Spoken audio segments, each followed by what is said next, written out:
देश के लिए क्या कुछ कष्ट झेलते हैं। लेकिन कभी कभी मौका मन में आता था कि क्या हमारे देश में भी ऐसा हो सकता है क्या? क्या ये संभव है क्या? लेकिन आज मैं बड़े विश्वास से कह सकता हूं कि हिंदुस्तान का सामान्य मानवी भी अगर उसे अवसर मिले, मौका मिले, जिम्मेवारी की बात आ जाए, जैसा आपने करके दिखाया, वह भी पीछे रहने वालों में से नहीं है। ये मैं अनुभव से कहता हूं।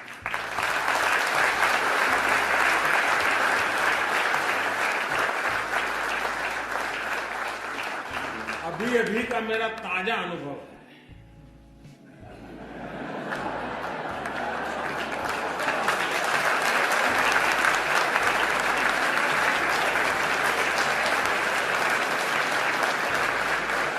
कौन से वाला?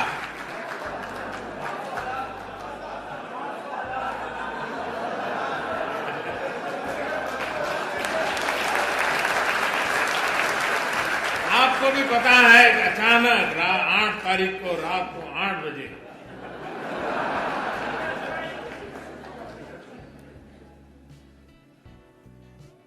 $500 और 1000 की नोट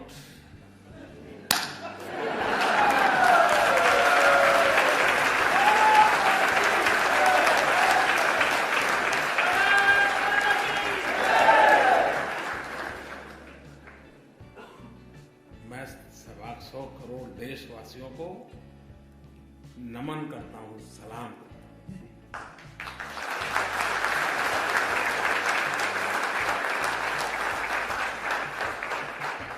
घर में शादी है, पैसे नहीं है।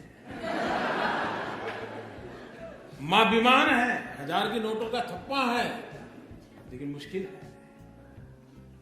इन सब के बावजूद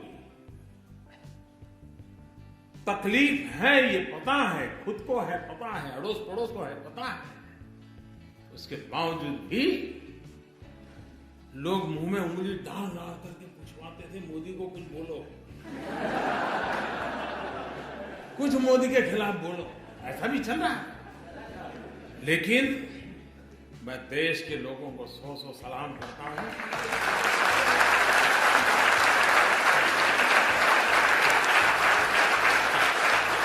कोई 4 घंटे लाइन में खड़ा रहा, कोई 6 घंटे खड़ा रहा,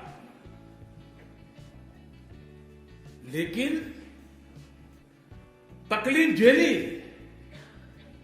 लेकिन देश के हित में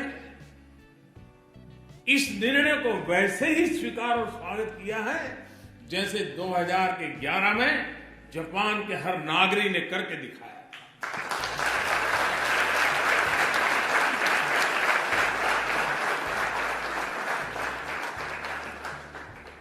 कुछ स्थान पर तो लोग 5-5 घंटे खड़े थे और अचानक एटीएम काम करना बंद कर दिया, तो भी चलो कल ठीक हो जाएगा। ये अपने आप में देश के उज्जवल भविष्य की निशानी है, उज्जवल भविष्य की निशानी।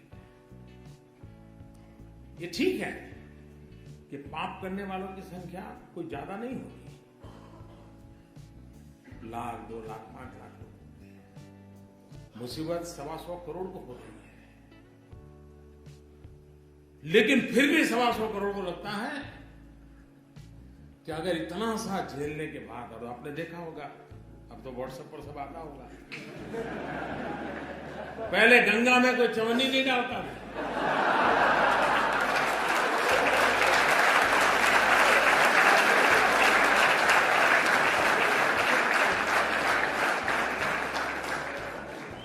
नोटें बह रही है गंगा।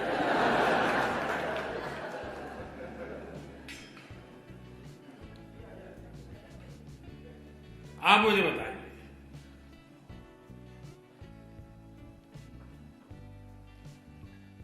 चोरी का माल निकलना चाहिए नहीं निकलना चाहिए? सामान्य मानवी को शिकायत ये होती है कि आप एक को फायदा हो, दूसरे को नुकसान हो। उसको लगता है इस कानून सबके 500 की नोट गई, सबकी 1000 की नोट गई, मोदी की भी 1000 की नोट अब बाजार में चलने वाली नहीं है, तो लोग कहते भाई ये बढ़िया ऐसा होना है। हर एक के लिए समान उसका असर है। और इस कारण, इस निर्णय से मुझे भी पता नहीं था कि मुझे ऐसे आशीर्वाद मिलेंगे, जिस आशीर्वाद के शायद मैं जब सोच रहा था कि ये करूंगा तो क्या क्या तकलीफ आएगी, क्या क्या फायदा होगा, वो तो मैं सोचा ही नहीं था। मैं दिमाग खपा रहा था कैसे करूं कैसे, और अच्छा ये काम ऐसा था कि लोगों से बता भी नहीं सकता था, अचानक करना पड़े वरना तो खेल खत्म। जो लोग इतना जमा कर सकते हैं वो अपनी जगह भी कर सकते हैं, तो इसलिए इसको सीक्रेट रखना भी जरूरी था। तो मैं सोच रहा था ये तकलीफ होगी, ये तकलीफ होगी, ये मुश्किल होगा, तो हमारी छोटी सी टीम थी, बैठ करके रास्ते खोज रहे थे। लेकिन मैंने ये नहीं सोचा था उसमें से मुझे कोई आशीर्वाद भी मिलेंगे। जब लोगों को पता चला कि किसी गृहिणी के, कि हर महिला सब्जी लेने जाती है थोड़ा बचा लेती है, साड़ी के पल्लू में बांध के रखती है,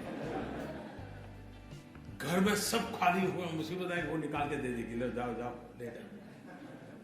हमारे देश में महिला कुछ न कुछ बचा के रखती है, और ईमानदारी का होता है, कोई बेईमानी का पैसा नहीं होता है। जब हमने कह दिया कि अगर किसी गृहिणी का 2.5 लाख रुपया अगर वो बैंक में जमा कर देगी तो सरकार उसको नहीं पूछेगी कि ये 2.5 लाख रुपए कहां से आए थे।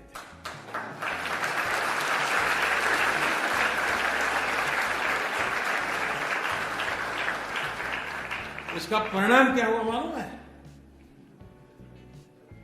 कई बेटे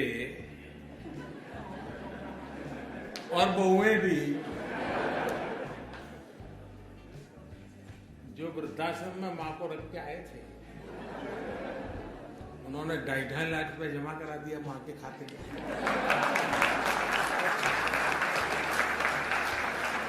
अब मुझे बताइए वो मां मुझे आशीर्वाद देगी कि नहीं देगी?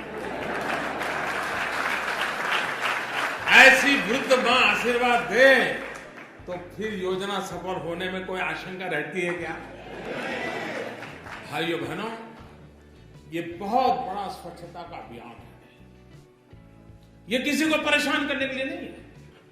तकलीफ हुई है, तकलीफ तो होती, मुझे भी अंदाज, मैंने पहले दिन भी कहा, जब 8 तारीख को मैंने राष्ट्र के नाम संबोधन किया तब भी कहा कि इतना बड़ा देश है, 50 दिन दिए, जल्दबाजी करने की जरूरत नहीं, 50 दिन दिए हैं, जाकर के अपने जो ईमानदारी के हक के पैसे हैं वो जमा कराएं, बदले में उनको खाते में पैसे आ जाएंगे। लेकिन मैं इस बात को स्पष्ट मानता हूं, बिना हिसाब का अगर कुछ आया हाथ तो उसका देश आजाद हुआ तब से आज तक का हिसाब चेक करने वाला।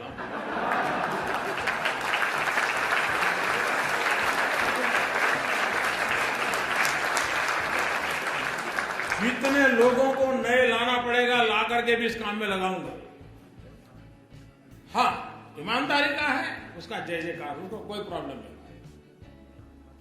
लेकिन इस प्रकार से किसी ने जमा किया और वो सोचता होगा कि आज बैंक में रख लूंगा फिर देख लूंगा, कोई बचने वाला नहीं। और जो लोग मुझे जानते हैं वो कुछ समझदार भी है, तो उनको लगता है यार बैंक में जाने के बजाय गंगा जी में जाना अच्छा है। पैसे मिले या न मिले, पुण्य तो मिल जाएगा। और इसलिए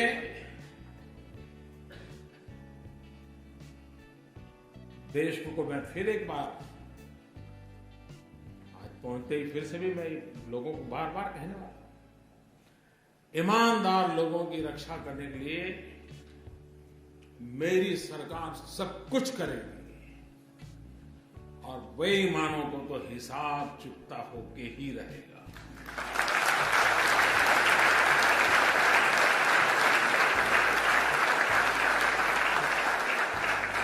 अच्छा, ऐसा नहीं कि हमने रातों रात की है। हमने पहले एक स्कीम निकाली कि भाई आप इतना दंड दे करके जितना दे सकते हो दे दीजिए। तो करीब 67,000 करोड़ रुपए आए। तब भी कुछ लोग तो कहते थे कि मोदी फेल हो गए, मोदी का कुछ नहीं हुआ, लेकिन आखिर भी आंकड़ा आया तो अब वो बोलते ही नहीं। और पिछले 2 साल में इस प्रकार के अलग अलग जो प्रयास किए, करीब करीब 1.25 लाख करोड़ रुपया वापस आया। 1.25 लाख करोड़ रुपया।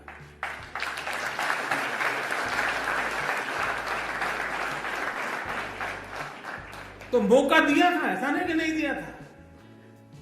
लेकिन फिर भी अगर आपको लगता है कि वैसे ही है पहले जैसे थे, तो फिर गलती मेरी नहीं है।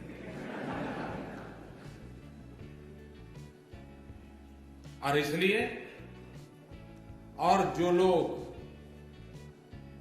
अब 30 दिसंबर तक उनके पास समय है, और 30 दिसंबर तक कोई तकलीफ के बिना सारा कारोबार, हाँ जल्दबाजी करेंगे तो थोड़ी तकलीफ हो सकती है, 30 दिसंबर तक कोई मुश्किल नहीं होगा। 125 करोड़ देशवासियों का उनके हक की चीजें मिल जाएगी। लेकिन कुछ लोग सोचते होंगे कि 30 दिसंबर के बाद, तो मैं आज फिर से यहां ऐलान करना चाहूंगा कि ये स्कीम पूरी होने के बाद दूसरा कुछ आपको ठिकाने लगाने के लिए नहीं आएगा, इसकी गारंटी नहीं है।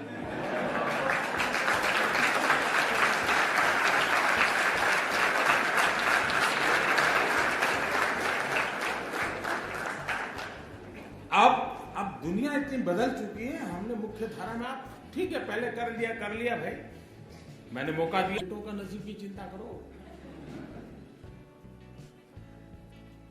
लेकिन मेरे प्यारे देशवासियों, आप लोग यहां कड़ी मेहनत करके भारत का नाम रोशन करने में लगे हैं। आपके पुरुषार्थ से देश का गौरव भी बढ़ता है। दुनिया में जहां भी जाते हैं, भारतीय समुदाय के व्यवहार की बहुत ही सकारात्मक चर्चा विश्व में जहां जहां भारतीय समुदाय रहता है उनसे मिलती है सुनने के लिए, और उसके कारण भारत की साख भी बढ़ती है, भारत की प्रतिष्ठा भी बढ़ती है। तो ये आप लोगों का बहुत बड़ा योगदान है। मैं फिर एक बार आप सबको मिलने का मुझे अवसर मिला, मैं आपका बहुत बहुत धन्यवाद करता हूं। और मैं आपको विश्वास दिलाता हूं कि अब हिंदुस्तान निरंतर आगे बढ़ने वाला है, विकास की नई नई ऊंचाइयों को पार करने वाला है। जो सपने आप दुनिया में जाकर के दुनिया देखते हो, और जो अच्छी चीजें आप हिंदुस्तान में चाहते हो, वो सभी अच्छी चीजें हिंदुस्तान में होना संभव हो चुका है, होके रहेगा। बहुत बहुत धन्यवाद।